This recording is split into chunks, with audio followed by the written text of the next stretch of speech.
Welcome. In front of me is a CROSSCALL Action X3, and today I will show you how to change the wallpaper of the device. So simply hold the screen where you have no icons, so like I just did, an empty field, and you'll have this little window now, and you have a couple options here: wallpapers, widgets, and settings. We want to change wallpaper, so I'm gonna tap on the wallpapers, and I just allow it.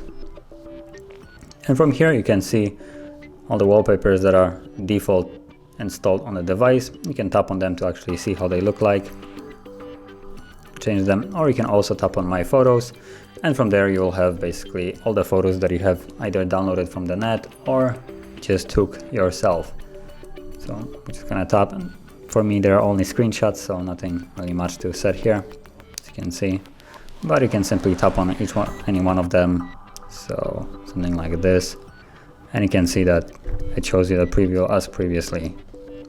So you can choose whatever you like, and once you're satisfied with what you have selected, all you need to do is tap on Set Wallpaper, changing wallpaper, please wait, and you're on the home screen, and the wallpaper is now changed, as you can see. So that is how you do it, and if you found this video helpful, don't forget to hit like, subscribe, and thanks for watching.